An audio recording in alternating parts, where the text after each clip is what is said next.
आप सभी का आपके न्यूज़ चैनल डिजिटल फायर 85 में है। मैं आप सभी का अपने न्यूज़ चैनल डिजिटल फायर 85 में साथी स्वागत करता हूं। जैसे कि आपने पिछले भाग 376 में देखा था और समझा था, अब हम अगले भाग में समझेंगे कि क्या केवल धारा 376 में ही बलात्कार की सज़ा दी गई है या नहीं दी गई। साथियों, अब इसको हम विस्तार रूप से आगे समझेंगे। भारतीय दंड संहिता 1860 में बलात्कार के दोषी के लिए धारा 376 में कड़ी सज़ा का प्रावधान दिया गया है, किंतु कई परिस्थितियों में ऐसा किया गया होता है कि कहीं 376 की सभी शर्तें दोस्तों पूरी नहीं होती हैं। तब ऐसी अवस्था में भारतीय दंड संहिता में आपराधिक कानून संशोधन अधिनियम है, जिसके यदि किसी व्यक्ति ने किसी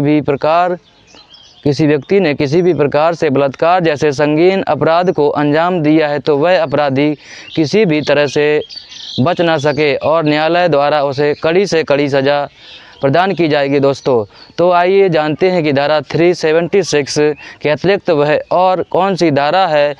इसको अब 4 श्रेणियों में साथियों बांटा गया है। 376 का, 376 खा, 376 गा और 376 घा और 376 डा।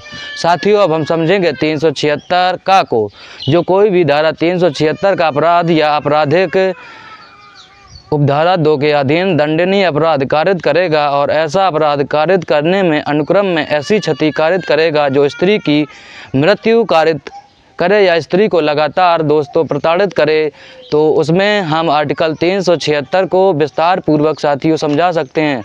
निर्धारित स्थिति में बनाए रखे वह कठोर कारावास जिसकी अवधि कम से कम 20 वर्ष किंतु जो आजीवन कारावास तक हो सकेगी, जिसका तात्पर्य उस व्यक्ति के शेष जीवन में होगा, मृत्यु दंड से दंडित किया जाएगा।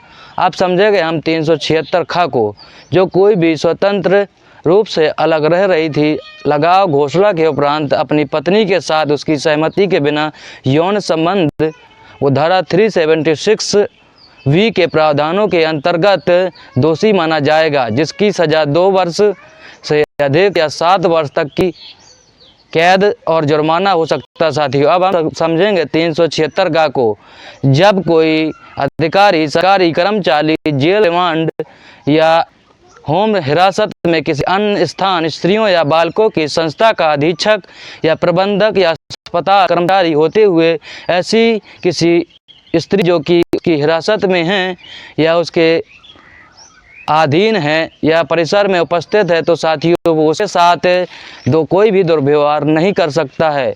उस स्त्री को अपने साथ शारीरिक संबंध बनाने के लिए, उत्प्रेरित करने के लिए अपनी शक्ति का दुरुपयोग दोस्तों नहीं कर सकता है, तो उस व्यक्ति को 5 साल या 10 साल तक का कारावास की सज़ा दंडित किया जा सकता है और जुर्माने से भी साथियों दंडित किया जा सकता है। अब हम आगे समझेंगे 376 घा को, जहां स्त्री किसी स्त्री के साथ एक या एक से अधिक व्यक्तियों के साथ मिलकर समूह बनाकर सामूहिक बलात्कार किया जाता है, तो उन सभी व्यक्तियों में से अधिक प्रत्येक व्यक्ति के बारे में यह समझा जाएगा कि उसने बलात्कार का अपराध साथियों किया है। ऐसे में दोषी अपराधी को न्यायालय द्वारा दंडित किया जा सके, जो कि 20 साल तक की कारावास की सज़ा या आजीवन कारावास की सज़ा और जुर्माने के साथ भी दंडित किया जाएगा। लेकिन ऐसा जुर्माना पीड़िता के साथ चिकित्सालय खर्चों को पूरा करने और पुनर्वास के लिए नियोजित होगा। दोस्तों, तो बहुत बहुत धन्यवाद आपका जो अपना कीमती समय दिया। जय हिंद, जय संविधान।